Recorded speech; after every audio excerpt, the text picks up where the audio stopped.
You should now be standing on Pudding Lane, level with the monument on your left. This plaque marks the spot where the fire started, in Thomas Farrinor's bakery in the early hours of Sunday, the 2nd of September, in Pudding Lane. Many lanes in the City of London are named after what was for sale there. But despite there being a bakery here, the name pudding refers not to a dessert, but to the medieval term for entrails and haggis-type puddings. Pudding Lane was really the worst place in London you'd want a fire to start. It was an area of very narrow streets lined with shops and warehouses that contained incredibly combustible goods. So you've got barrels of alcohol, oil, piles of timber and hay and rope. So, if a fire starts there, it's very likely that it's going to spread very quickly. It is likely that Thomas Farrinor's bakery oven was not fully extinguished when they went to bed, and a spark or glowing ember fell out onto a pile of spare fuel that Farrinor kept next to the oven. Within seconds, this would have spread to the readily combustible materials stored nearby. The Lord Mayor was woken up sort of first thing in the morning on the Sunday, the 2nd of September, to be told about the Great Fire. And apparently he went down to Pudding Lane at 3 o'clock in the morning to have a look.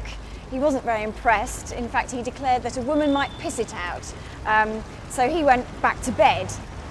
Thomas Farrinor and his family escaped. Unfortunately, his maid became one of the earliest victims of the fire. Incredibly, many contemporary sources tell us that fewer than 10 people actually died during the fire. On Pudding Lane, archaeologists did an excavation in 1979, and just 2 doors away from the bakery where the fire first started, they found the burnt-out remains of a shop. There was remains of pottery vessels which had cracked and shattered in the heat, and some of the pieces had actually melted together, which shows us the temperature was about 1,700 degrees Celsius. So it's no wonder when faced with a heat like that most people did the sensible thing and they ran away with as many belongings as they could carry. The fire started purely by accident. But there was once also a plaque here that blamed the fire on a Catholic plot. The plaque was finally removed in 1830. If you look to your left, you'll see the monument, built to commemorate the Great Fire.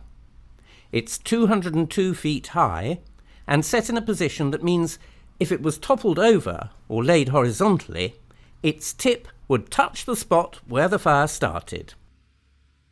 When you're ready, take a closer look at the monument.